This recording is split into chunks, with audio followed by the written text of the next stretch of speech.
Bom dia, boa tarde, boa noite. Olá, queridos patriotas, espectadores aí do programa Arrasta pra Direita, o podcast da direita capixaba, direita do Espírito Santo, hein, gente? E hoje nós estamos aqui recebendo uma pessoa muito especial, um patriota de qualidade, viu, que tem feito um trabalho excelente na Assembleia Legislativa, no mandato de deputado estadual, que nos deu a honra, né, o privilégio de estar aqui para bater esse papo que eu tenho certeza que vai ser muito bom. Você vai tirar proveito de muita coisa que a gente vai falar aqui hoje. Nosso queridíssimo deputado estadual, o Wellington Calegari. Bem-vindo, Calegari. Obrigado por aceitar o convite, estar com a gente aqui. Dá a oportunidade para você dar as boas-vindas ao nosso espectador que estão entrando aí, né?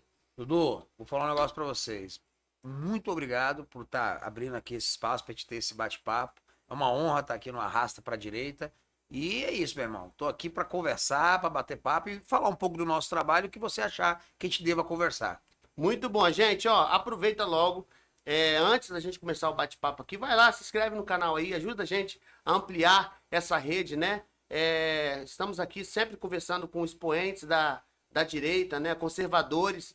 E esse programa com certeza você vai tirar proveito, né? Você vai conseguir informações que vão contribuir no seu pensamento, na sua visão aí a respeito de tudo que está acontecendo tanto no Brasil quanto no nosso estado e até mesmo na sua cidade. Então se inscreve aí, já ativa o sininho aí para você receber as notificações e vamos arrastar para direita então, né, deputado? Arrasta pra direita, Dudu. Vamos que vamos. Bom, o lema do Bom Patriota hoje é Deus, Pátria, Família e Liberdade. Isso aí. Então, acho que a melhor coisa que a gente pode fazer é começar com Deus, né? Falando de Deus, até porque você é uma pessoa religiosa. Sim. E recentemente, né, para quem não sabe, o nosso queridíssimo deputado estadual, Wellington Calegari, ele aceitou a missão de iniciar ou desenvolver uma caminhada rumo ao Senado Federal, né? E onde tivemos ali um evento onde foi lançado oficialmente, né? Não oficialmente ainda, mas é um ato de filiação Sim. a um novo partido que ele vai contar para vocês. E o que eu achei interessante ali foi a forma que ele começou o evento, né? Primeiro Deus, né? Deus está em primeiro lugar. E aí, como é que é essa sua relação com Deus, né? Que você é uma pessoa muito religiosa. Conta um pouco pra gente aí. Dudu, Deus em primeiro lugar, Deus em todo lugar. Eu digo pra você o seguinte, eu sou católico, eu poderia falar católico praticante, mas eu sou católico, né? Acho que todo católico tem que ser praticante, assim como todo evangélico tem que ser praticante. Quando você fala que você tem uma religião, tem que, obviamente, significar a sua participação. Aquilo que você viu no evento é o que eu faço em todas as minhas reuniões, em todos os meus atos políticos. Eu sempre coloco Deus em primeiro lugar e Deus na frente. Fazemos uma invocação, fazemos uma oração. Se tiver uma música, a gente coloca antes do hino nacional, porque Deus vem antes da pátria. Deus vem antes de tudo. É a origem do ser. E a espiritualidade, ela está entranhada na minha vida, não só nos rituais que eu pratico, não só na formação que eu dou às minhas filhas, não só nisso. Além disso, ele está entranhado na minha visão de mundo, na minha visão de universo. Então, a minha política, a minha forma de fazer política é produto da minha visão espiritual. Então, eu acredito que Deus é o Senhor de todas as coisas, é o providenciador de todas as coisas. Então, a minha carreira política, ela se baseia nisso. Eu vou, eu faço, eu planejo, eu estruturo, eu ouso, às vezes eu sou mais prudente, mas em tudo eu busco ver os sinais de Deus. Então, tanto o meu lançamento como deputado, que me trouxe aqui, sem ter exercido outro mandato antes, quanto agora esse lançamento, esse pré-lançamento para Senado Federal, bem como a minha saída do partido que eu estava, tudo isso foram decisões que eu tomei baseadas em sinais que eu acredito ver que Deus deixa no meu caminho. Você falou de atuação na igreja, um católico praticante. Sim. Quais eram ou são ainda a sua atuação? Eu sei que eu sou evangélico, né? Cristão evangélico. E a liturgia, a dinâmica das igrejas Sim, diferente. difere um pouquinho, apesar da gente ter o mesmo Deus, mas Com a certeza. dinâmica, a liturgia difere um pouquinho. Como era a sua atuação? Eu sei que tem as pastorais, eu sei que tem, né, o ministério diaconal, tem Isso. essas coisas assim. Como que era a sua atuação? Bom, em primeiro lugar, eu fui ateu durante um bom tempo. Eu fui ateu. Nossa. Eu sou professor de História e Filosofia, Então tá então eu já explicado. tive mas eu me converti há cerca de 15 anos, né? Eu me converti, 16 anos. Estava com 29 anos, 27 anos quando eu me converti. E aí eu voltei, eu vim para a igreja, fui ministro da palavra por um tempo. Tive uma passagem pela Renovação Carismática Católica, mas assim, nunca fui liderança nem nada, mas eu participava, eu era fiel ali. E eu tive uma participação, eu vou te falar um negócio, eu encontrei Jesus, muito bacana isso, eu sempre gosto de falar, numa comunidade eclesial de base. Eu sei que o pessoal da direita, muitas vezes critica as comunidades eclesiais de base, quando a teologia da libertação, que Uhum. tem mesmo, mas eu falo, eu encontrei Jesus numa comunidade eclesial de base, numa comunidade rural, dentro do município de Vargem Alta, um lugar chamado Aide. E ali eu encontrei Jesus no convívio com pessoas simples, no convívio com pessoas amistosas, que me trouxeram um olhar, né, da igreja que até hoje eu carrego comigo. Mesmo quando eu estou em ambientes da igreja que eu não concordo, eu lembro sempre daquela comunidade que eu comecei e foco em Cristo. Foco em Jesus. Então, assim, hoje a minha participação na igreja, ela é basicamente como fiel. Não tenho cargos, não me envolvo em pastorais, não me envolvo. Até por uma questão de política, o Dudu, o que acontece? Existe muita infiltração política esquerdista dentro da Igreja Católica do Brasil. Infelizmente é uma praga que a gente vive. Tem uns padres né? aí que estão. Tem. A maioria, vergonhosamente, a escandalosa maioria dos padres católicos são de esquerda, são comunistas, né? Mas existem ótimos padres também, inclusive aqui na Arquidiocese de Vitória, padres maravilhosos, mas são minoria. A maioria, porque a esquerda, dentro da sua estratégia gramsciana, ela tomou conta dos seminários católicos. Então ela tomou conta da formação dos noviços e, consequentemente, dos sacerdotes e, consequentemente, dos bispos. É um problema da igreja. Então, isso, e mais o fato de que muitas vezes nós políticos somos julgados quando entramos em cargos de frente da igreja, tá aqui por causa de politicagem. Então, para evitar isso, eu hoje não me envolvo, mas todo domingo estou na missa. Todo domingo, ou numa igreja ou outra, porque depende muito de onde eu estou, porque eu me desloco muito, até com a minha família, mas eu tenho essa participação desse tipo. Então, estou lá sempre nos sacramentos, que todo católico ele é muito ligado aos sacramentos. Então, especialmente a Eucaristia. Né? Então, eu estou ali, faço a minha confissão de tempos em tempos, tenho meu diretor espiritual, né? Que hoje é o padre Ricardo Passamani, né? Mas tem uma ligação muito grande com o padre Fábio, né? Fábio Vanderlei, que inclusive me ajudou muito politicamente. Então são alguns sacerdotes que fazem a diferença na igreja. Que bacana. Sua luta também pela família, né? Seu amor pela família, seu apego. Digo isso, tive a oportunidade de estar ali com você, então Você vive isso também, né? a gente faz essa observação, né? Sobre as coisas que você de fato valoriza, dá importância, e deu para perceber ali que você dá muito valor e prioridade, né? À família. Conta um pouquinho dessa relação, você tem duas filhas, né? Eu vi lá. Tem Conta duas um pouquinho princesas. como é que é essa coisa de família, o que a família representa para você. Dudu, eu vou te falar um negócio, cara. Depois de Deus, é a família. Ah, mas e a pátria? A pátria é a família ampliada. Não existe pátria sem família. Cara, é lógico que a família vem antes. Porque a família é a sua base, é o seu ambiente, é o seu refúgio de proteção. É a instituição mais sagrada e poderosa da Terra. Família é um troço tão poderoso que até a máfia se organiza em que forma? Família. Família, verdade. A forma de nenhuma forma de organização se compara à família, o clã, entendeu? O sangue ou a afetividade que une as pessoas ali. E isso eu jogo para minha vida pessoal. Eu não estaria hoje no grau de desenvolvimento político, nas iniciativas que eu tomo, se eu não tivesse uma esposa maravilhosa do meu lado, que é a Renata, que abraça a minha causa e não se expõe, não é de entrar nisso aí, mas ela cuida daquilo que é mais importante, que é a minha paz de espírito, é a minha paz, né, íntima. E aí vem minhas filhas, a minha esposa e as minhas filhas, que são meu núcleo familiar imediato, elas são a minha razão de lutar.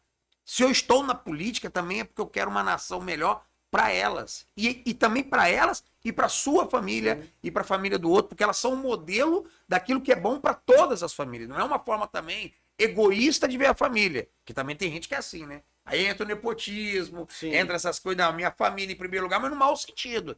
Ah, eu tenho que ajudar a minha família em detrimento. Não. É a minha família em primeiro lugar, no sentido de que todas as famílias são sagradas. Aquilo que eu quero para minha família, eu quero para a sua. Eu quero para as demais. Então, até é um laboratório. Por quê? Às vezes a política eu fico pensando, como vai afetar a minha família determinada posição política que eu tomo? E isso serve de referência de como que ela vai atingir a família do Dudu, como que ela vai atingir a família do Luciano. Então é isso, família ela é importante até dessa forma, como modelo de atuação para todas as famílias na sociedade. Essa sua visão sobre família e até mesmo sua atuação na política, como você diz, né? Não é só pela minha família, é pela sua também. E isso reflete um pouco daquilo, como a gente, você é religioso, né? Reflete um pouco da palavra de Deus para Abraão, né? Em ti serão benditas todas as famílias. Então, uma promessa não é individualista. Em cima de uma pessoa, mas que alcançaria o coletivo. Foi perfeita essa análise sua, perfeita essa analogia, porque é isso mesmo. Não é, quando a gente fala valoriza a nossa família, não pode ser uma coisa egoísta, individualista, minha família primeiro, dane-se a sua. Não, em nós, todas as famílias. Todas as famílias, é isso aí, você foi perfeito na sua colocação. E como foi o desafio com a sua família, especificamente com a sua esposa Renata, quando você decidiu, porque você tem uma vida estabilizada, né? Você é efetivo do Tribunal de Contas, vocês mesmo? Tribunal de Justiça. Tribunal de Justiça. E também tem cadeira de... Eu sou professor, mas aí foi na rede particular. Eu dou aula na rede particular, dava, né? E como foi o desafio o convencimento, a reação da sua esposa e da sua família em si? A princípio não foi boa, não. Minha esposa, ela não é uma grande admiradora da política. Ela não é uma coisa que ela tenha prazer. Ela vê o lado... Como toda pessoa de bem, e nós também, ela tem uma sensibilidade muito aguçada para as coisas ruins da política. Difamação, corrupção, jogo de poder. Isso aí é aquilo que afasta as pessoas boas. E minha esposa é a mesma coisa. Então, a princípio, ela não queria me ver envolvido nisso, até por conta de proteção que a mulher tem, né, da família. Isso vai trazer problema e tal. Eu tive, então, que fazer o quê? Um processo de convencimento. Eu falo o seguinte, todo político que entra na política, o primeiro voto que ele tem que ter é da mulher dele. É o mais difícil. É o mais difícil. Então, eu fiz esse processo de convencimento, mas como que eu convenci ela? Sendo uma pessoa de bem, eu tive que convencer ela que a política é para ajudar as pessoas de bem. É para o bem comum. Então, eu fui convencendo ela e aí hoje ela é uma apoiadora entusiástica minha, embora muito nos bastidores, não é, desenvolver, mas foi dessa forma. A gente conseguiu puxar ela e todas as minhas meninas lá, todo mundo participa do seu modo. E as meninas, elas adoram. Um pouquinho da personalidade delas, tem... Eu faço essas perguntas porque o público gosta de conhecer um pouquinho do pessoal, sabe? Do político, que às vezes fica só naqueles embates de assuntos políticos e... Como se o cara não tivesse uma coisa por trás, né? Não, minhas meninas, assim, elas têm uma personalidade muito vivaz, elas são bem, assim, brincalhonas, bem espertinhas, né? Uma tem 7, outra tem 3. E eu acho, sim, parecem muito comigo em alguns aspectos, né? Pode ter uma inclinação futuramente? Eu gostaria que não, Dudu. Deus queria que minhas filhas não mexessem com isso. Mas eu também estaria sendo egoísta se caso ela tiver uma vocação e queira. O que eu ensino para minha filha, já estou ensinando para Helena, quando ela fala, papai é deputado. Uma vez ela chegou para mim e falou, eu quero ser deputada. Aí eu falei para ela, corrigi, falei, deputado não é profissão.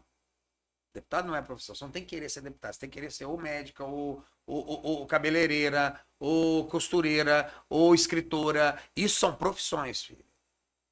Deputado, vereador, prefeito, isso é ocupação. Que você, depois de ter a sua profissão, depois de ter o seu ganha-pão, depois de ter a sua forma de lidar com o mundo econômico, um dia, talvez, vocacionalmente, você vai ser levado a isso. Entendeu? E pede pro Papai do Céu te guiar. Eu sei que muita coisa ela não entendeu. Mas aí resultado, ela parou de falar isso. Ela não fala mais de ser política, ela fala agora de ser médica, de ser não sei o quê, não sei o quê. Isso é muito legal, entendeu? E tem hora que ela fala para mim o seguinte também, aí Aí vem o outro lado. Como eu fico muito fora de casa, infelizmente, por causa da política, tem vezes que ela fala, papai, quando é que você vai voltar a ser professor? Pra você ficar aqui em casa mais tempo?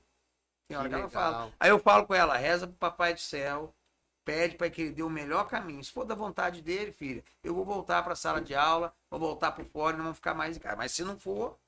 E essa é a oração certa, pedir para fazer o melhor caminho. Porque se ela pedir para você ficar mais em casa, que oração de criança tem poder. Você acha que eu sou doido de falar para ela? Pede para você não, velho. Pede pro papai aquilo que é o melhor caminho. Isso aí. Muito bom. Agora voltando mais pro... Eu separei aqui os temas em Deus, pátria, Deus, família, pátria e liberdade. Então, vamos lá. Essa repartição. Né? Voltando para a pátria, essa sua inserção aí, essa sua entrada na política, obviamente teve uma motivação, né? Sim. Você já é um ativista, né? Acho que já de bastante tempo. Sim. É um ativista político antes de ser um político. De carreira ou de fato, né? Mas fala pra gente como foi assim, qual foi a sua motivação? Para quem não conhece ainda, o que motivou, o que aconteceu para o Calegari decidir entrar na política? Conta pra gente um pouquinho dessa história. Dudu, eu sempre tive uma vontade, desde criança. Eu sempre senti um chamado em mim para política. Eu sempre gostei muito de política. Eu sempre estudei muito política. Li. Desde criança eu leio biografias de políticos, ciência política, filosofia política. E meu pai, ele teve uma carreira política lá em Vargem Alta como vereador. Meu pai é falecido e foi vereador por um mandato. E eu falo o seguinte, cidade pequena é escola de política de uma forma que nem a cidade grande não consegue ser.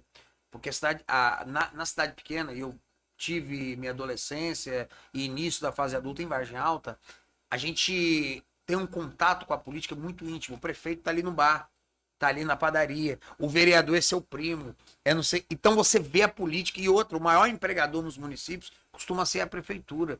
Então é uma briga de vida ou morte. O povo do interior leva a política de uma maneira muito intensa. Eu diria que eles são mais politizados que as pessoas de cidade grande, porque eles vivem a política real. Então aquilo também foi uma escola para mim. Então eu aprendi tanto na literatura como... E eu tinha vontade de ter esse papel político, mas devido à minha personalidade, às crenças que eu fui desenvolvendo, eu também tinha o realismo de falar, olha, eu nunca vou ter futuro na política, porque uma pessoa com o meu perfil não ganha, não tem chance. É muito difícil. As teses que eu defendia como conservador. Só que aí aconteceu o quê? 2013 para cá as coisas mudaram.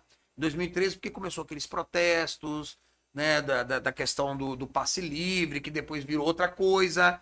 Ali eu comecei a ver uma transformação muito grande. Quando eu vi bandeiras da esquerda sendo rasgadas numa manifestação, eu falei, algo está acontecendo. E eu participei desde o início, lá na minha cidade, Cachoeiro. Quando teve aqui em Vitória, eu vim também participar.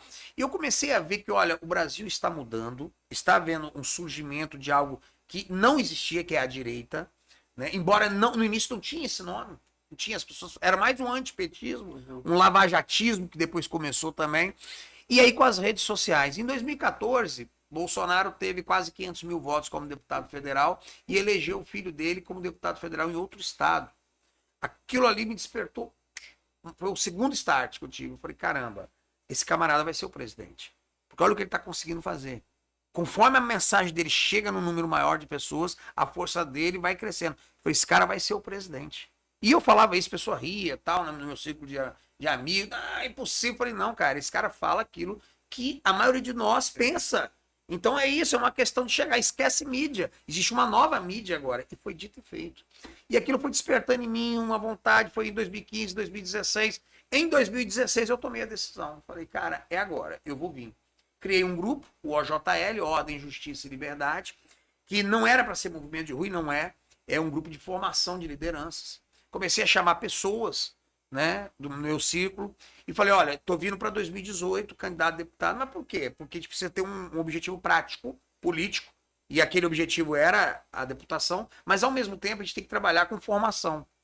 Então, por exemplo, chegou em 2018, eu vim candidato, participei daqueles movimentos de rua todo, tal, tive 7 mil votos. Não era no partido, foi exato, foi uma ótima estreia.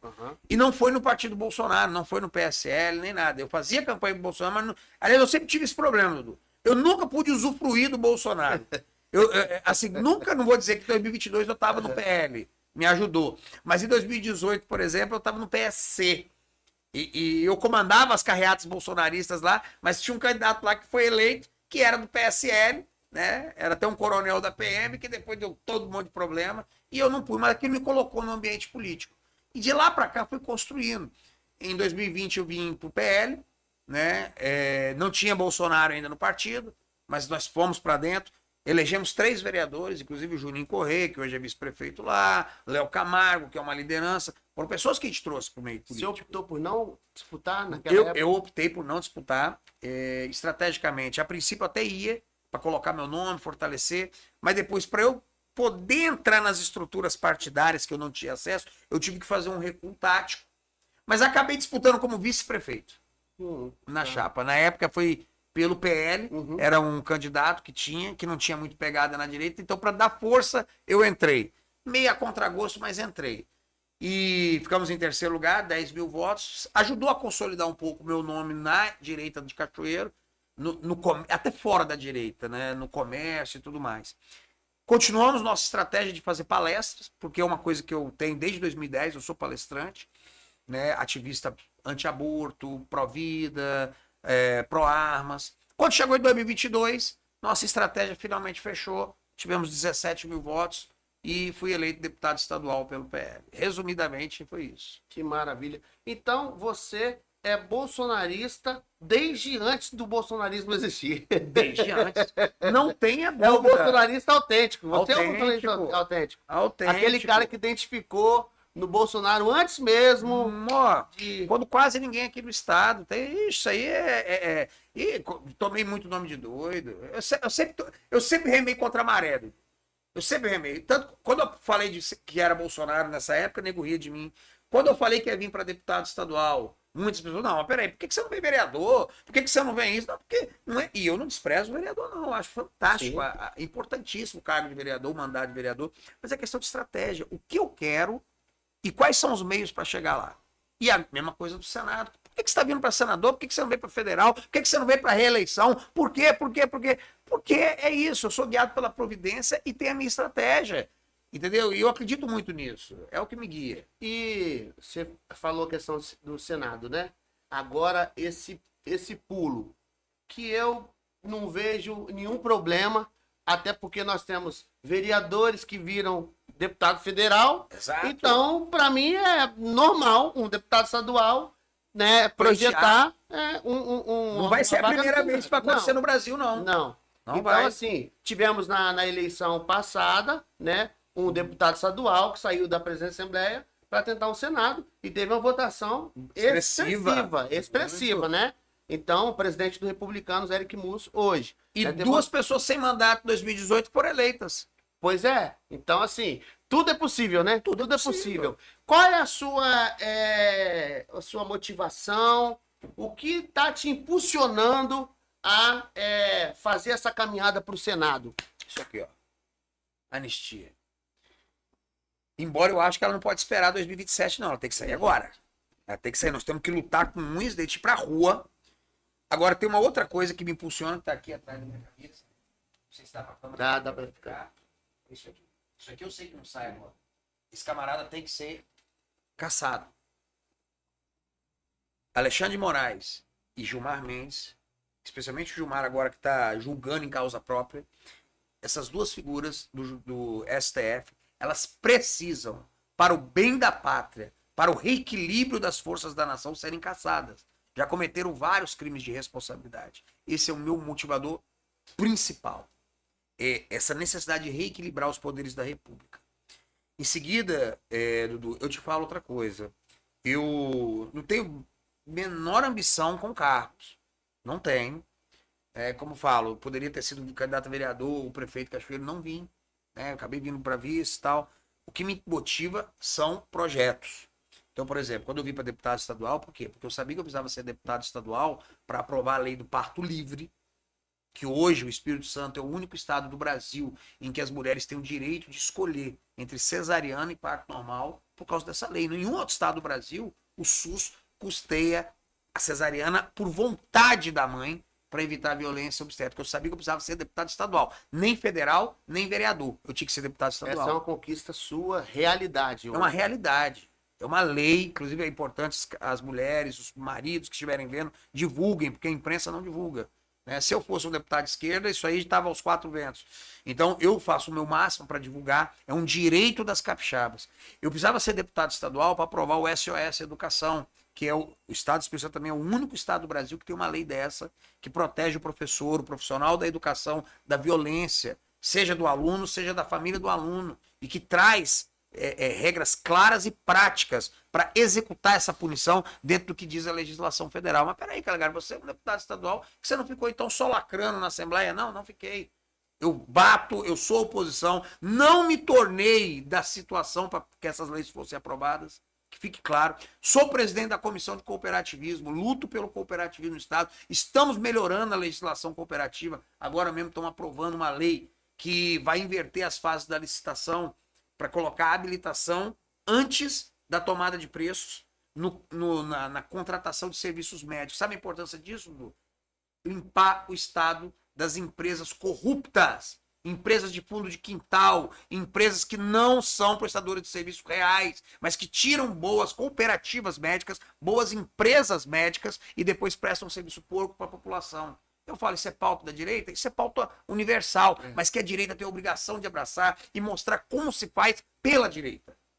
É isso que eu faço no meu mandato de deputado estadual. Eu sou um deputado opositor, nunca baixei a cabeça para o governador Renato Casagrande. Eu critico, mas eu consegui sancionar como? Estratégia, diálogo e pressão. É uma obrigação que as lideranças da direita têm. Ir na internet, fazer vídeo, ter milhares de likes, visualizações, bacana, é ótimo. Mas o que isso traz de concreto na nossa guerra? Nós precisamos mostrar para o povo capixaba e para o povo brasileiro o que a direita pode fazer. E aí, voltando para o Senado, eu quero levar isso para o Senado. Eu quero levar essa forma de fazer política que eu desenvolvi, esse conservadorismo de base em que eu vou diretamente aos municípios. O capixaba sente falta de um senador municipalista. Eles já tiveram isso no passado, hoje não tem. Nenhum dos três dá atenção à base do Estado do Espírito Santo. Mas ele também não abre mão de um senador combativo, como, por exemplo, é o senador Magno Malta. Eu acho bacana essa parte dele. E eu quero ser também isso lá. Só que também eu acho que não devemos abrir mão de sermos eficazes.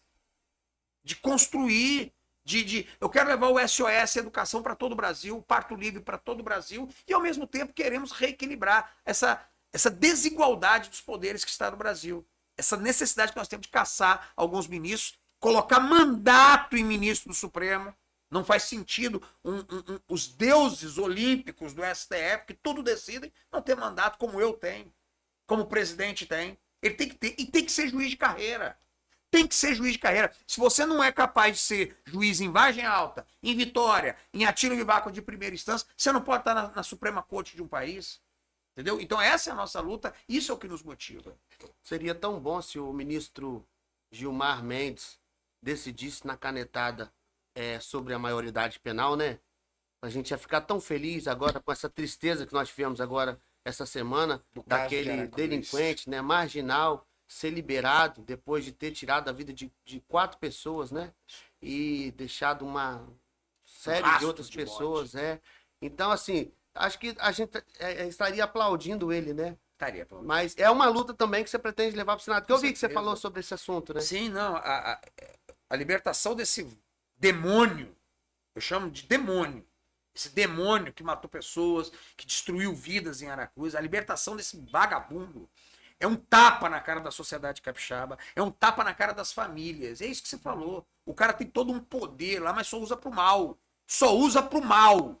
Com a canetada ele diz que ninguém, a não ser o PGR, que é amigo dele, ex-sócio dele, que pode pedir a cassação dele, pedir o impeachment dele, com uma canetada. Mas ele poderia, com uma canetada, talvez, e seria aplaudido pelo Brasil, seria um ato autoritário que nós aplaudiríamos, acabar com esse tipo de impunidade, que é essa canalice do vagabundo estuprar, matar, torturar, vender drogas e depois ser julgado como é um menorzinho inimputável, ele não comete crime, ele comete ato infracional análogo a crime. Então, realmente, isso tem que mudar. O verdadeiro poder de um país, se a gente acredita que é o povo, eu acredito que é Deus. Mas o povo, nós estamos para o bem do povo. E pelo sistema democrático se fala que todo poder vem do povo. Então, como explicar que juízes que não são eleitos, que são nomeados politicamente, tenham todo o poder nas mãos e, obviamente, o usem para o mal? Isso tem que acabar. Né? Muito triste. Calegari, nós estávamos conversando um pouquinho nos bastidores sobre liderança da direita, a gente sente essa ausência, né?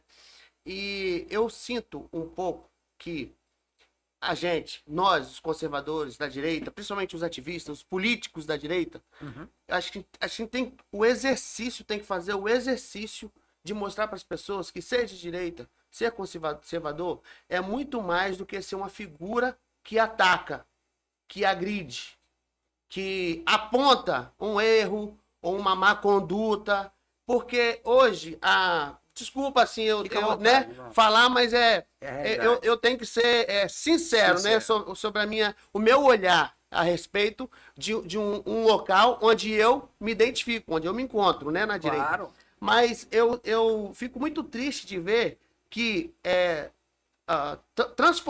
estão transformando a direita nessas figuras de pessoas que, pô, o cara, se ele ataca, se ele aponta. Agora você falou que você conseguiu aprovar projetos com diálogo, com conversa, Exatamente. não se vendendo, Não né? vendendo. Não se trocando, não abrindo mão dos seus princípios, dos seus valores. Será que a gente não precisava fazer esse exercício? E o porquê que a gente não está conseguindo ajustar? Será que isso se dá pela ausência de uma liderança que de fato consiga agregar, de forma que você estava falando um pouquinho aqui nos bastidores antes? Como você vê isso? Então, é uma situação complexa. O que acontece? Ser conservador é ser construtivo. Ser conservador, na essência, é conservar. Mas a gente entende, realmente, nós vemos uma luta contra um ambiente revolucionário. A esquerda, ela impõe uma pauta terrível, que é uma pauta de destruição dos valores.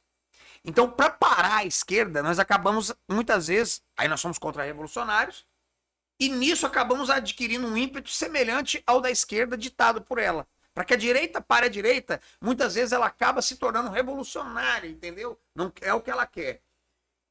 É como se eles nos impusessem, eles ditam o ritmo. O que eu quero dizer? Estamos sempre sendo reativos. Eu sou pró-vida. Como existe um avanço brutal do aborto via STF, via política também, mas mais via judiciário, eu estou sempre reagindo a isso gritando. Eu sou a favor das crianças, de conservar a pureza das crianças. Como existe uma pauta que avança brutalmente pela ideologia de gênero, eu estou sempre combatendo isso. Eu sou a favor do cidadão de bem. Como existe uma pauta que avança no direito dos vagabundos apoiados pela esquerda, eu estou sempre... Isso acaba nos colocando sempre numa posição, como você disse, negativa, sempre combatendo, sempre... E é como se nós estivéssemos, mas na prática, é como se nós estivéssemos nas cordas, tomando soco e se defendendo. O nosso desafio é virar esse jogo. É nós sermos ativos e não passivos. Então, por exemplo, se eu sou pró-vida, eu já tenho que entrar com legislações pró-vida. E fazer a esquerda se defender, caber a ela o ônus da radicalização das palavras histérica. Se eu sou contra a ideologia de gênero, eu tenho que criar leis que protejam a pureza das crianças, criar leis e políticas que... Tarcísio mostrou muito isso lá em São Paulo, quando ele acabou com a Cracolândia silenciosamente, irmão. Quando a imprensa, sem discurso. Sem discurso. Ele era governador, ele tinha caneta. Governador não discurso, o governador faz. Assim como o presidente e prefeito, eles não têm que falar. Nós, deputados, é que falamos. Quando acordaram o dia pra noite, cadê a Cracolândia? O cara tinha acabado com a Cracolândia, irmão. Olha que feito da direita. É um feito. Ninguém não pode negar. Foi uma coisa espetacular o que ele fez lá. Sim. E a lei do parto livre, que nós fizemos, foi mais ou menos assim. Eu não entrei com essa pauta, que é a pauta da direita. Não, vamos aprovar. Conseguiu o voto até da esquerda. E depois, pum! E botamos. É uma pauta pró-vida. Porque se eu garanto um nascimento digno para as crianças, eu estou garantindo o direito à vida. É uma pauta pró-vida, é uma pauta de política pública para mulher. Para mulher. Tô roubando a narrativa das feministas e jogo na cara. Aí eu vou pro discurso. Aí quando eu vou falar com a mulherada aí em algum lugar, eu falo, aí, cadê? Cadê que as mulheres feministas de esquerda propuseram uma lei dessa que defende você, mulher? Aí eu tô pegando gente que nem é de direita e tô puxando pro meu campo. Essa inteligência política está faltando. E está faltando isso de nós ditarmos o ritmo da política brasileira, Dudu. Isso que você falou é verdade, falta liderança. Não tem liderança.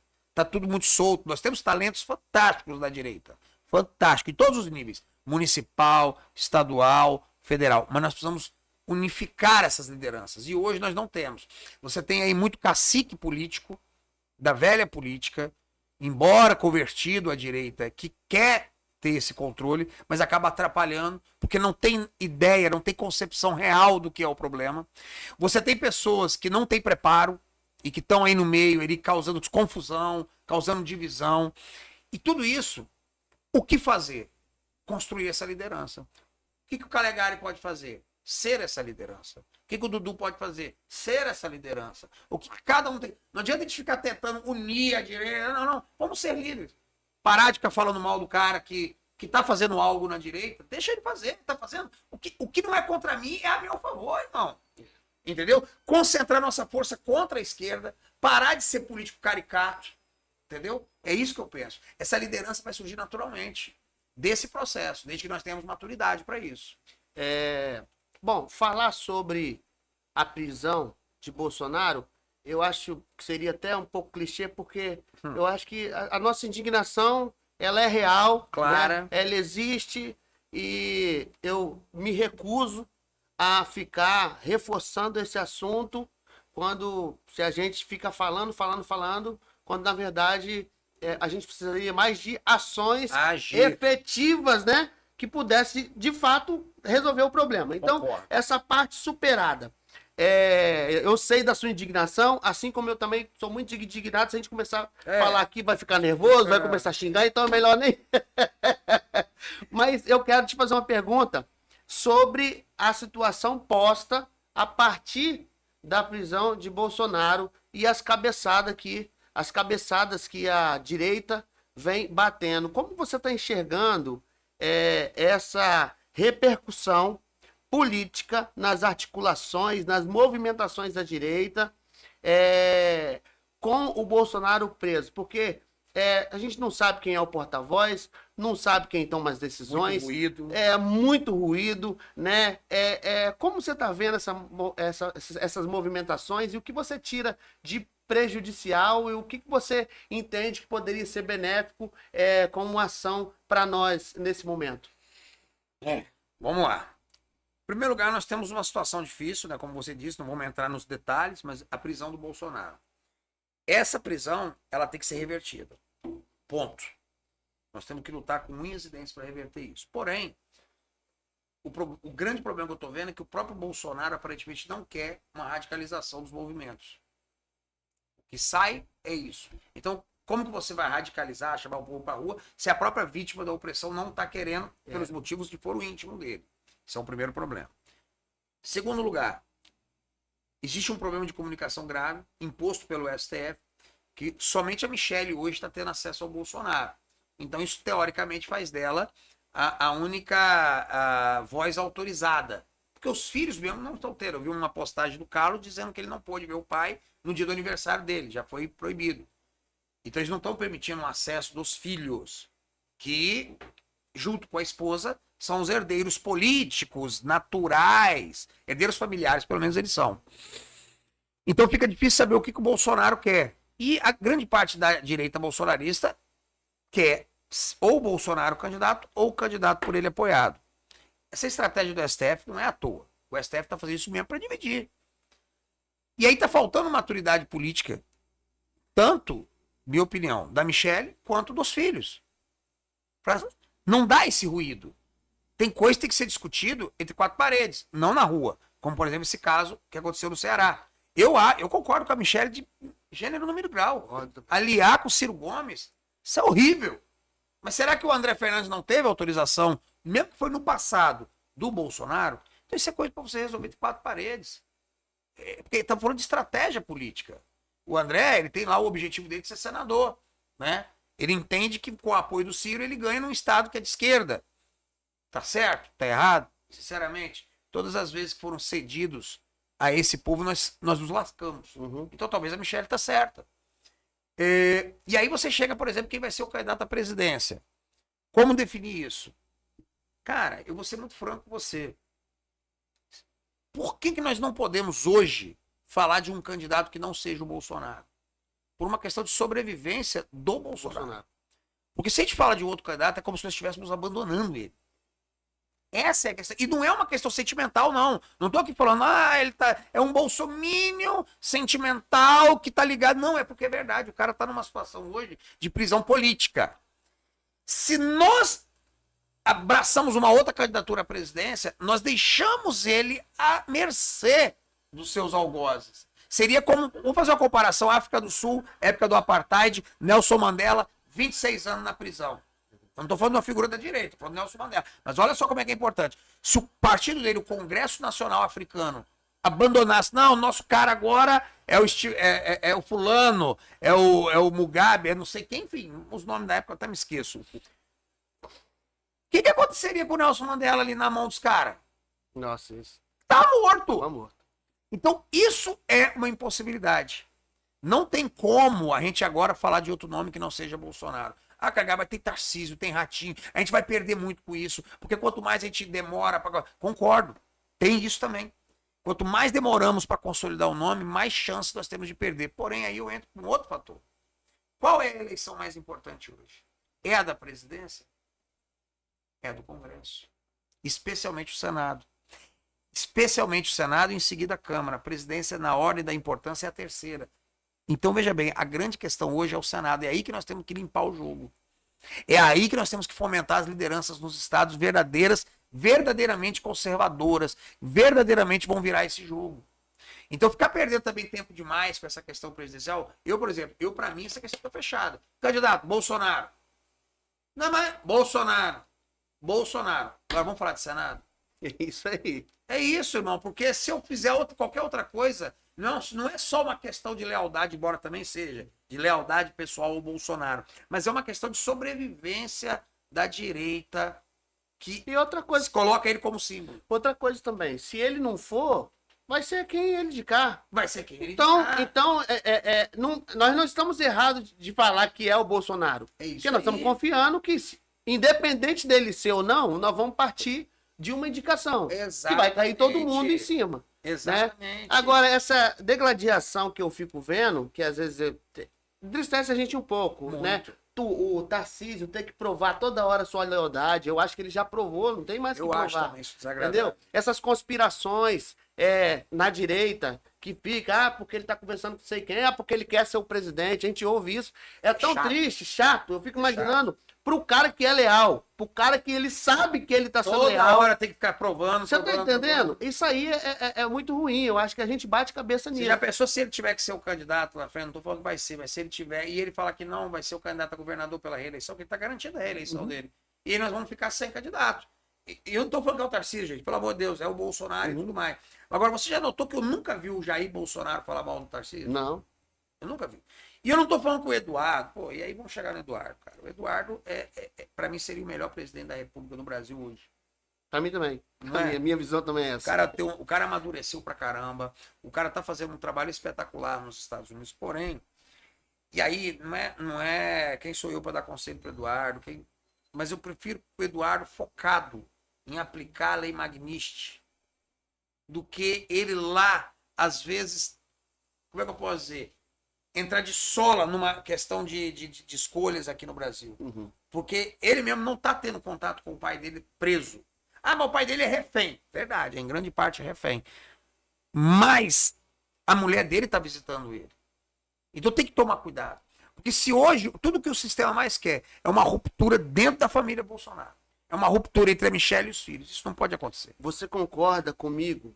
Você pode discordar, pode ficar à vontade, né? Que a gente é livre por causa disso.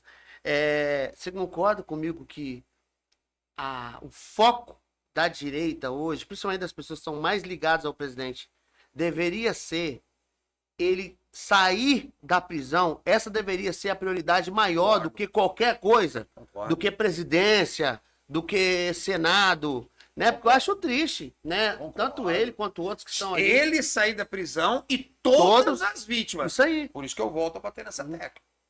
A nossa maior bandeira tem que ser a anistia. e em seguida as eleições de 2026, que estão ligadas a esse tema também, Sim. embora a gente tenha que conseguir anistia antes. Mas eu concordo. A bandeira número 1 da direita tem que ser essa, como movimento a unir. Mas é isso também, Dudu, que está causando, às vezes, desconforto nas pessoas. Não o Tarcísio. Tarcísio eu nunca vejo falar algo diferente. Mas você pega um Kassab, você pega aquele outro, o Ciro Nogueira. Uhum, O que esse pessoal fala? Eles não querem saber da anistia. Porque eles são sistêmicos. uhum. Michel Temer. Muita gente que se coloca como porta-voz do Bolsonaro sem ser, que se coloca como comandantes ali, e que acabam estando próximos ao Tarcísio, porque o Tarcísio também não tem escolha, eles estão próximos a ele. Esse pessoal quer jogar para debaixo do tapete a anistia. Por quê? E aí eles estão a serviço de quem? Do STF e do sistema. Não me enganam. Não me enganam. Porque quando eles falam, vamos ver dosimetria, vamos eleger fulano para dar o indulto pro Bolsonaro. O objetivo é não dar anistia. E por que eles não querem dar anistia? Porque Bolsonaro anistiado seria candidato à presidência. E eles não querem. Eles querem usufruir o legado do Bolsonaro sem precisar dele. E o Tarcísio, é uma situação muito complexa isso, porque o Tarcísio, eu considero ele leal ao Bolsonaro. Eu acho que ele nunca deu um motivo para falar que não é, cara. Minha visão, não. Só que o Tarcísio governa o mais poderoso estado do Brasil, onde tem várias forças políticas e onde várias gente do sistema ele colocou na mão e gente da direita ele botou na mão. Ele joga. Uhum. E ele precisa fazer esse jogo. E essas pessoas estão tentando manipular a situação. Sim. Entendeu? Isso é certo. Isso é o que está sendo o problema. Não é o Tarcísio. Inclusive, esse pessoal do sistema que quer empurrar o Tarcísio de qualquer jeito para a presidência, qualquer jeito, não importa como, e já querendo excluir o Bolsonaro, são as mesmas pessoas que falam, não, mas se não der Tarcísio, vai ser Ratinho Júnior. Uhum. E se não der não sei o que, Zema. Peraí. Então você tá entendendo? Um desespero desses caras, eles querem se livrar do Lula, porque ele tá arruinando o país, mas não querem a direita. Querem os votos da direita. Sim. E alguém que seja palatável à direita. É mais ou menos isso. Bacana. Então você tem muita coisa.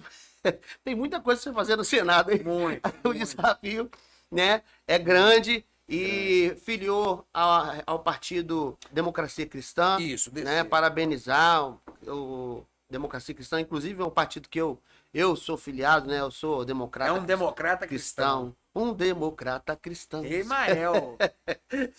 Então, espero, né, que você tenha sucesso na sua caminhada. Com certeza que a gente puder fazer para contribuir, né? Vamos estar junto aí nessa missão e pro Brasil voltar a ser feliz. Aí sim, né? Pro Brasil voltar a ser feliz. O outro usou esse slogan, mas, né? Mas trocou picanha por abóbora. Ô, Calegari, vamos falar de um assunto polêmico aqui agora, Fica à vontade. que é a questão da disputa ao governo, né, do Sim. Estado. Eu já falei aqui, acho que nessa conversa aqui, nós já concordamos que essa não deve ser a nossa prioridade, o nosso foco. E, recentemente, nós colocamos uma matéria no Direita News, até pedi o Thiago para poder depois colocar para a gente na tela aí a matéria, falando que a direita, ela não tem um nome, né, que seja, possamos dizer assim, direita raiz. Não Direita tem. raiz. Nós não temos. O cara é bolsonarista, o Não. cara que é bolsonarista igual você, assim, Não. desde antes do bolsonarismo. Não Nós tem. não temos essas figuras. Então, eu até brinquei ontem, né, gente? Até não levem a mal essa brincadeira que eu fiz, não. Que o conservador, o ativista da direita capixaba, ele vai poder escolher o governador dele no Unidunité, né? Unidunité, no 0 e 1, no 0 e 1, entendeu?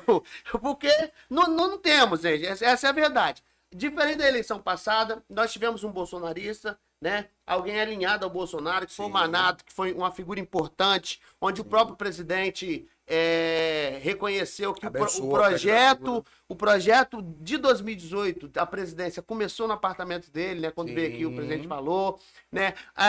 Foi palanque do Bolsonaro Em em duas 2018, né? Abriu mão de um mandato ali praticamente certo, Garantido. né? Garantido, e foi. Então tivemos isso na eleição passada. Por mais que de repente uma pessoa ou outra tivesse ali um ruídozinho com o Manato, sempre tem isso na política, mas de fato ele é um bolsonarista, né? Um ativista da direita, um expoente da direita. Sim. Nós não temos isso nessa Não. eleição, nós não temos esse quadro.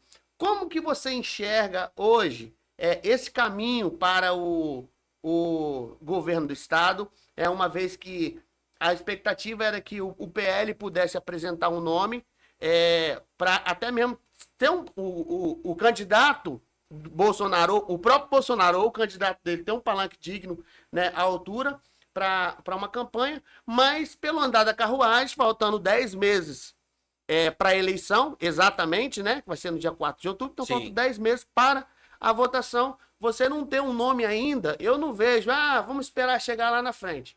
Isso faz com que a gente comece a se debruçar nos nomes que nós temos aí que mais se aproximam da direita, né? Como você está enxergando esses nomes que estão sendo postos aí no cenário? Bom, vamos lá.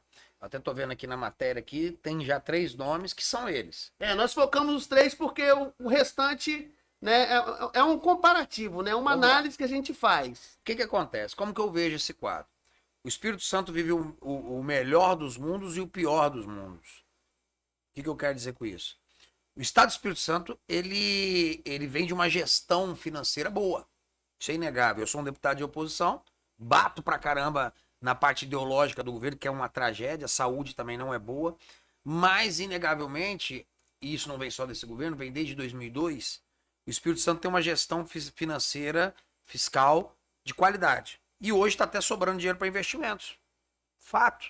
Sou um cara muito realista, não vou ser líder de torcida aqui não. Então, quando você compara o Espírito Santo com os outros estados do Brasil, ele tem uma situação confortável financeiramente, confortável administrativamente e tal. E isso gerou uma supremacia de um determinado grupo político, né, que está desde 2002. Paulo Artung e Casagrande. São duas faces da mesma moeda. E aí nós entramos no pior dos mundos, que é a dificuldade de romper isso. É a dificuldade de romper, porque esse projeto que está desde 2002, projeto não, essa realidade política desde 2002 é uma realidade de centro-esquerda. Uhum. É uma realidade progressista. Então você tem ideologização nas escolas, você tem uma saúde pública que não é de qualidade, você não tem hoje políticas pró-família de verdade no Espírito Santo. Beleza. E aí você chega, o resultado disso está aí, ó. Se você analisar, os 3 candidatos são realmente muito parecidos. Eu me dou bem, assim, com os 3, dialogo com os 3, não considero nenhum dos 3 de esquerda. Pô, Fica até difícil taxar. Não. Né? Nenhum dos 3 são de esquerda no sentido clássico da palavra. Mas nenhum dos 3 é de direita. Uhum. Também não são. Eles são de centro. Mas o Ricardo, o Pasolini, o Ricardo, ele é vice de um governador de esquerda declarado. Porém, o Ricardo, como senador, foi um senador que batia muito no PT, fez oposição sistemática a Dilma, votou a favor do impeachment, diz que vota no Bolsonaro. O Ricardo foi o relator da reforma trabalhista, teve colhão para fazer isso, que isso trouxe desgaste. Pasolini está dentro do contexto partidário, é o que está mais à direita. Uhum. Por conta do republicano e de várias figuras que estão com ele. Tem fazendo um governo bom em Vitória, tem aprovação popular, mas eu noto no Pasolini uma indecisão ou uma estratégia política de querer abraçar todos os lados. E isso é perigoso. Isso é perigoso. Você pode achar que andar em cima do muro ali, você vai vencer, mas você pode cair do muro. Não é? Eu vejo dessa forma. Por exemplo, é difícil até saber, não sei se o Pasolini vota no Bolsonaro, se não vota, é uma coisa que a direita reclama, entendeu? Se ele cair no erro de achar que a direita vai cair para ele por gravidade, ele vai se dar mal. Eu não vejo isso. Né? Também não. Arnaldinho é um prefeito que a direita mais raiz de Vila Velha critica muito, mas que tem 80% de aprovação na cidade, que é o segundo maior colégio eleitoral do estado. E ele faz muitos afagos ao povo da direita, o Arnaldinho, pela comunicação dele, pela forma. Resumidamente, nenhum dos 3 é de direita, porém nenhum dos 3 é de esquerda. Se continuar aí no cenário do jeito que tal, a direita vai ter que fazer uma escolha. Se for esses 3 candidatos, qual deles representa, no contexto maior da política maior brasileira e capixaba, uma ruptura com algo mais esquerdista? Qual deles? É uma reflexão que nós vamos ter que fazer. Sim. Seria o Ricardo? Ah, mas com o Ricardo você tem a continuação de muita gente que vem com o Casagrande. Difícil. Mesmo, por mais que ele seja de direita. Mas é o Pasolini, mas eu não sei o que o Pasolini acredita no coração dele. O que ele defende. Será que, por exemplo, ele vai combater a ideologia de gênero nas escolas? Teve uma lei que foi aprovada lá na Câmara de Vitória que ele vetou. Então isso é um problema. Ah, mas será o Arnaldinho? Sim, mas o Arnaldinho, quando teve lá as manifestações lá na prainha, ele mandou limpar lá. Tá, entendeu? Então vamos ter que olhar qual dos três aí vai representar uma maior ruptura para a esquerda ou menos problemas para a direita. E também julgar tecnocraticamente. Qual dos três vai conseguir manter a economia do Estado no eixo sem arrebentar com aquilo que tem de bom dos governos anteriores? Esse é o julgamento que terá que ser feito. Pode ser que o PL lance um candidato. Quem seria? Não vejo, não faço a menor ideia. Não faço a menor ideia. Eu te falo como patriota. Eu vou estar com aquele que for mais à direita. Então, se o PL lançar um candidato realmente à altura, não é? Porque é PL. Porque tá no PL, não, né? Não. Vou pegar o Contarato e botar para ser candidato a governador no PL, não dá, né? Não adianta. É olhar a biografia. Chegar lá, ele vai ganhar o nosso voto, vai chegar lá e vai beijar o Caetano Veloso e abraçar o Lula. Exato, mas se eles lançarem um cara com um mínimo de preparo, com uma biografia tal, e que defenda os valores da direita, mas vai perder. Não, mas aí você tem segundo turno tal, se for o caso. Eu apoiaria. A minha tendência é sempre apoiar o candidato mais à direita, desde que não seja um louco fanfarrão, né? Aquilo que você falou da caricatura. Né? Tem umas figuras aí da direita, até do Espírito Santo, irmão, que se botar como candidato a governador, eu não apoio. Vou aqui entrar em nome, não, porque.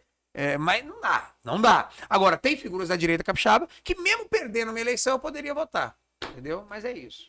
É bacana a questão dos movimentos, tá ligado? Os movimentos, os ativistas da direita e o próximo ano, a gente já praticamente finalizou o ano de 2025. Quais os desafios, assim, que nós temos para o ano de 2026? O que você acha que a gente pode fazer para conseguir fazer um ajuntamento, né? Dessa massa, desse público que é tão grande, tão forte? O que está faltando, você acha, para a gente aqui? E quais os passos que a gente poderia tomar para a gente conseguir construir, né, o caminho para a unidade? Olha só, eu acho que o caminho da unidade vai surgir, Dudu, de forma natural, conforme o processo eleitoral está avançando em torno dos nomes mais coerentes e responsáveis. É isso que eu acredito. E é para isso que eu luto. Eu não consigo lutar por coisas que não estão no meu alcance. Por exemplo, não está no meu alcance, vou falar por mim, pegar todos os movimentos de direita e falar, venham, vamos nesse projeto. Não tem. Porém, o que está no meu alcance? Me lançar com uma proposta, com um projeto, entendeu? E chamar. E as pessoas vão aderindo, algumas vão, outras talvez não. Eu acho agora, se eu for dar um conselho para cada militante de direita do Espírito Santo, para cada movimento de direita do Espírito Santo, sejam coerentes. Em primeiro lugar, sejam coerentes. Não se vendam. Não se vendam. Tô falando assim, porque às vezes você tem propostas de fazer isso, de apoiar fulano em troca de recurso. Cuidado. Porque às vezes, eu falo isso para movimentos de direita. Uma venda que você faz agora, te desmoralize, depois que você ficar desmoralizado, você fica desmoralizado para sempre. Então, sejam coerentes. Busquem os nomes que realmente são coerentes com aquilo que nós defendemos. Que realmente vão lutar por aquilo que nós vamos defender com competência. Terceiro conselho que eu daria. Parem de se atacar mutuamente. Às vezes você defende o senador A, o outro defende o senador B. E daí? São 2 votos pro Senado. Às vezes fulano defende o governador A e o outro defende o candidato B. Dentro desse espectro aí que tá todo mundo igual. Não tô falando aqui se alguém for defender o Helder Salomão, aí não. Aí realmente saiu muito do curso. Mas não encare toda a divergência de opinião como um ataque ou traição, pelo amor de Deus. Isso é uma infantilidade. Nossa, isso acaba com a gente. E aí eu entro no quarto conselho. Não façam ataques pessoais. Ataques ad hominem. Ataques à honra também. Como eu tô vendo aí, às vezes, umas brigas aí, igual tá acontecendo agora no Senado, nas pré-candidaturas. Teve aí essa situação lamentável após uma reunião que nós tivemos em Vila Velha. Um ataque feio, absurdo. Entendeu? Eu não tô aqui dizendo quem tá certo, quem tá errado, ô Dudu. Mas não se ataca daquele jeito. Uma pessoa que até ontem era um candidato nosso. Sim. Agora o cara virou agora um incompetente, um despreparado, um não sei o quê, não sei o quê, não sei o quê. Peraí. Então tem que ter bom senso, cara. Tenha um bom senso. Ah, você vê uma foto do cara lá, o cara é deputado estadual. Tirou uma foto com o cara, um secretário do Casagrande. Ah, não, traidor. Peraí, o cara tá buscando que políticas sejam feitas naquela pasta para a comunidade, para o eleitor. É um encontro institucional.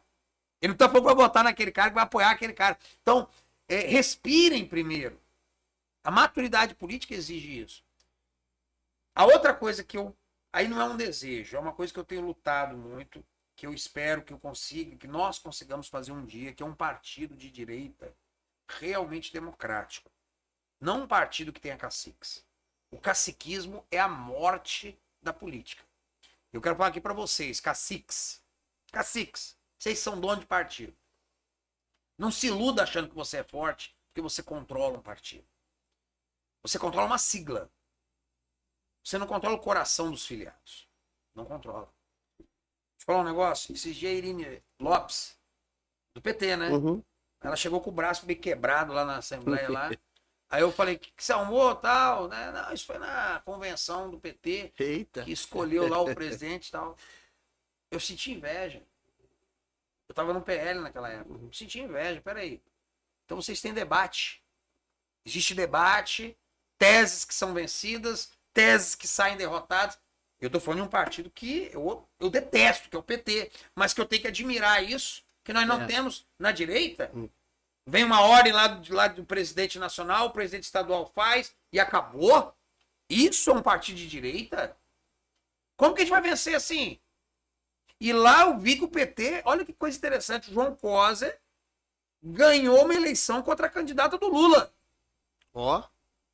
E da Gleisi, a Jaque Rocha, né, que era candidata, ele venceu. Com apoio da base. Então, veja bem, a esquerda, ela entendeu que, veja bem, não é que eles não são autoritários, mas existe na esquerda uma espécie de seleção natural. O cara vai pro embate. A tese vencedora, ela é mais robusta. E por isso ela vai pra rua. Não é eu pegar o candidato aqui, ó, porque é meu parente, porque é meu amigo, porque é não sei o quê, porque não sei o que, ele vai ser. Ou fulano, ou beltrano. Isso nos enfraquece tanto. Muito, muito. Isso corrói o poder da direita. Eu falo o seguinte, nós ficamos tanto se inspirando em Estados Unidos nós da direita, tá, pois bem, olha como é que é o partido dos Estados Unidos, partido republicano e até o democrata. É primárias. Os caras têm eleição desde o condado até a escolha do presidente da república. E os caras vão pro pau, irmão. Vão pro pau. Eu não tô aqui falando de falar mal da vida do outro, não. Eu tô falando qual tese precisa vencer nas eleições. Aí depois que o cara venceu, não. Aí todo mundo se une. É assim que tem que ser um partido. É isso que eu sonho, que um dia o DC possa ser no Brasil. Entendeu? Um partido de direita, robusto, com democracia e liberdade interna. Para aí sim nós temos uma proposta de poder, uma proposta de sociedade, uma proposta de conservadorismo que foi vencedora em discussões internas e que eu posso jogar agora para a população, para o debate nacional, para vencer nele também. Posso sonhar um pouquinho? Pode. Que tem coisas na direita, né? Que a gente é só sonho, né? Então, vamos sonhar. Você acha que é possível a gente construir para o ano 2026 uma frente conservadora de forma a percorrer as regiões, sabe? Levando um debate sobre o Senado, sobre as mudanças que o Brasil precisa, sobre a importância de se ter uma Câmara, né? Um Congresso forte. Você acha que é possível com pessoas que estão disponibilizando seu nome? Porque pelo que eu percebo é que às vezes existe uma rixa. A pessoa tá ali, é seu amigo, entendeu? Aí falou que quer candidatar, pro mesmo carro que você, pronto, já virou, Inimigo. e já virou, agora já, entendeu? É uma pequenez, né? E eu acho que deveria se juntar e oferecer às pessoas, entendeu? Oportunidade de Elas escolherem. melhorar ampliar a sua visão, entendeu? E tal. Você acha que seria possível? Ou Eu é, acho que é é. só sonho? Não, eu acho que é possível. Eu acho que é possível, mas volto a dizer, só vai acontecer com o triunfo do projeto mais coerente, mais capaz, que mais atenda às aspirações da direita. Como nós não temos partidos com democracia interna, o que é uma lástima, é uma vergonha isso. É uma vergonha esse monte de partido com diretório provisório. Isso é uma vergonha. Na direita, partido que está aí já estruturado há tanto tempo, já era para estar com isso. Mas Já era. É a moeda de. É a moeda de troca. Então o que acontece? Como nós não temos esse debate dentro de nenhum partido, então o debate tem que ser interpartidário, fora dos partidos, por meio das redes sociais, por meio das movimentações. Aí eu acredito que seja possível para o Senado. Porque como envolve coisas muito grandes, que são 2 vagas, isso pode surgir. Para governo, eu acho difícil. Eu acho muito difícil, porque eu não vejo. Por mais que a direita possa apresentar uma candidatura, já deveria ter feito isso. Já deveria estar com esse nome posto. Então, tipo assim, para você construir, não vai ter como. Pode lançar uma candidatura que pode ter algum peso no processo eleitoral, mas não vai ser essa frente ampla que você deseja. Eu acho que a gente pode fazer isso para o Senado. Eu acho que é possível, necessário e adequado. Para o governo do Estado, devido ao fato de não ter surgido da direita um nome, eu acho que é praticamente impossível. Nós vamos ficar aí oscilando entre essas 3 candidaturas do centro-direita, né? Do centro, não é nem centro-direita, centro, entendeu? Eu acho que é isso. Então lanço aqui o desafio, né? Transformar o meu sonho em realidade. Construir essa frente conservadora para a gente estar levando as regiões, né?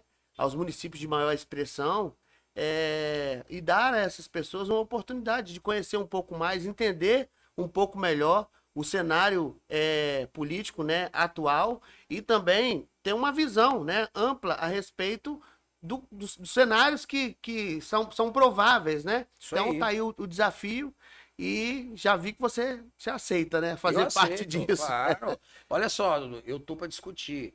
É claro, eu não recuo da minha pré-candidatura ao Senado para ser deputado estadual ou deputado federal. Que às vezes as pessoas falam isso, né?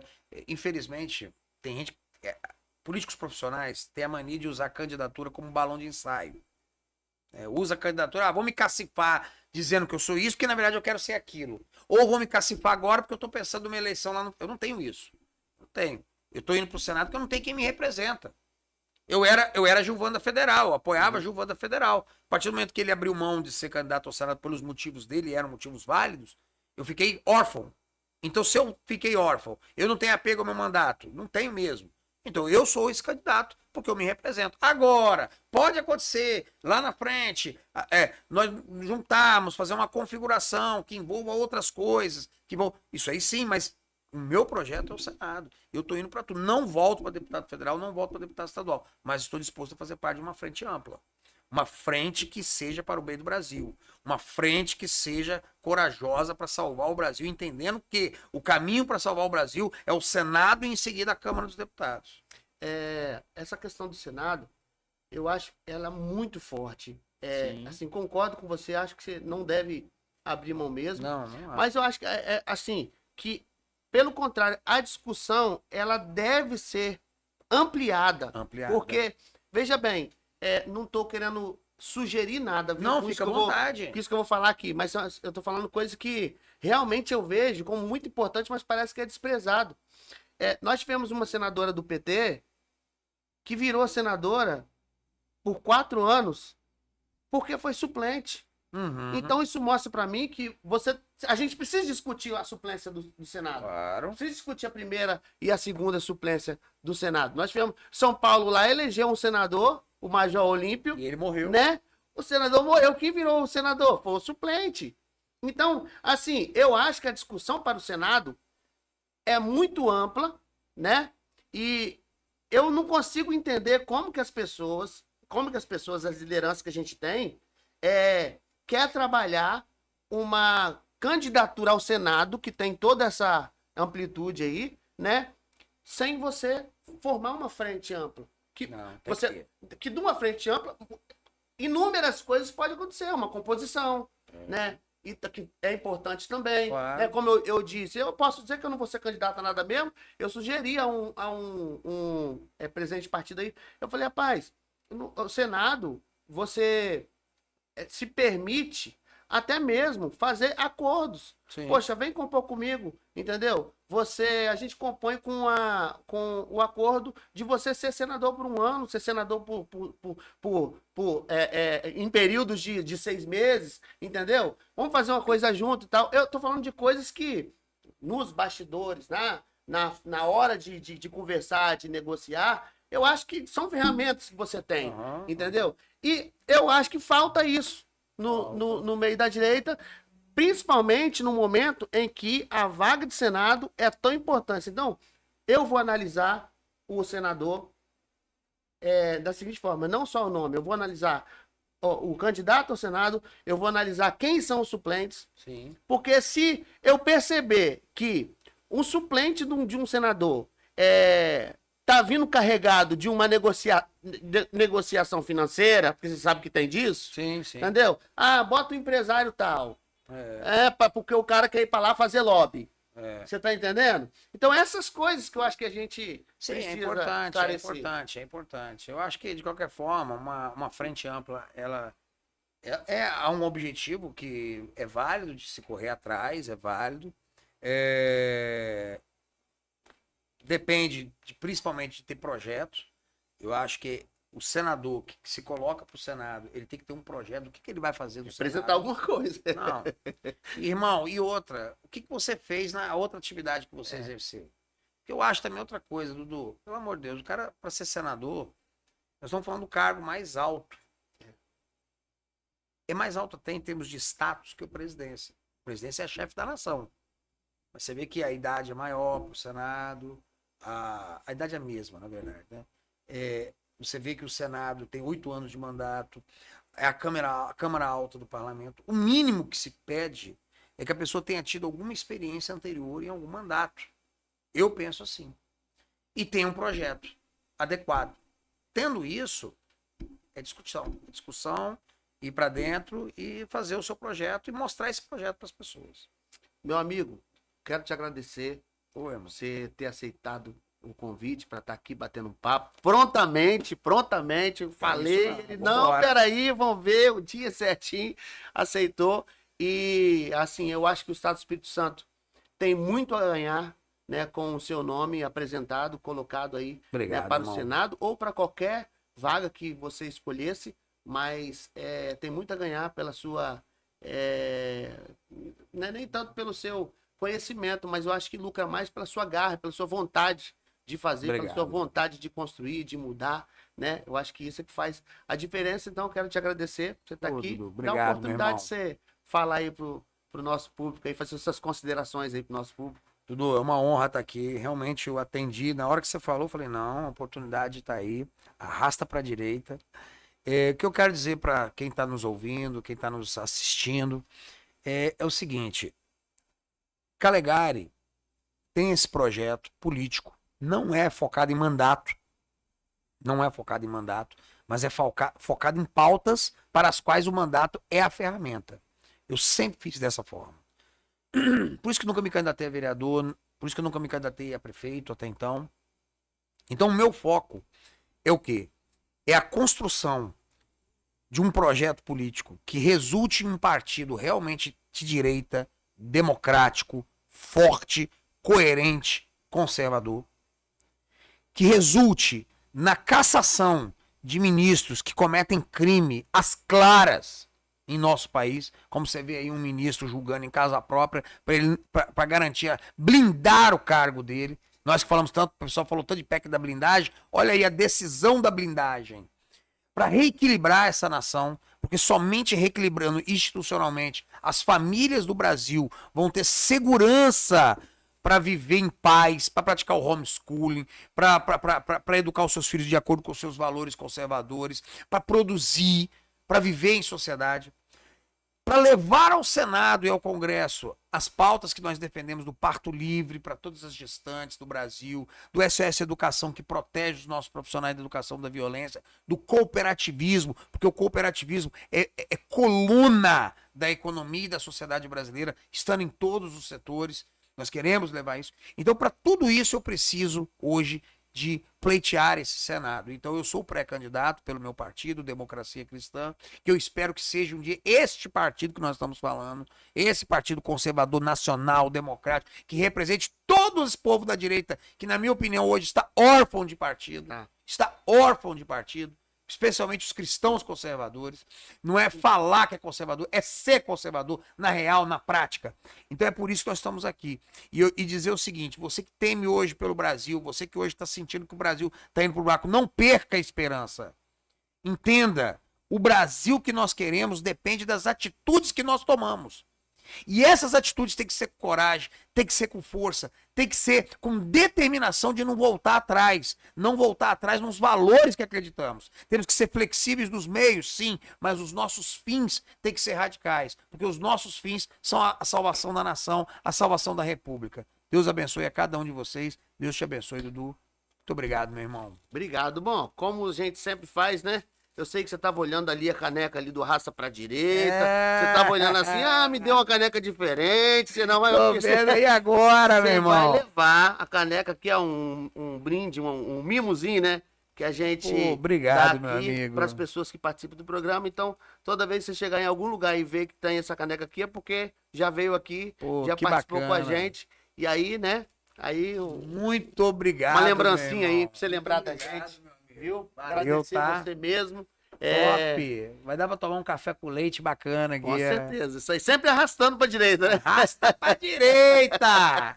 Gente, ó, obrigado a todos aí que acompanharam esse programa sensacional, gente. Que conversa boa, hein? Que conversa boa. Se deixasse, a gente ia embora, né? Ia embora aqui, mas não dá, né? Vamos ter outras oportunidades. Com certeza o Calegari vai estar muito aqui, porque a gente tem muito a conversar ao longo do ano 2026, e ele é uma figura que vai nos ajudar bastante aí, né, a ser parte desse mecanismo aí que vai dar um norte para a direita capixaba. Então, obrigado a você que acompanhou, que esteve até aqui, você que não se inscreveu ainda, se inscreva aí no nosso canal, ok? Continue acompanhando o nosso trabalho. Obrigado, Calegari, obrigado, Thiago, nosso técnico aqui, que participou, sempre está com a gente. Obrigado, Fabiano Brandão, que é o CEO aqui da companhia aqui do Espaço, né, que é um parceirão também, viu? E é isso, gente. Até a próxima, se Deus quiser, né? É Deus, pátria, família e liberdade. Abraço, pessoal. Valeu!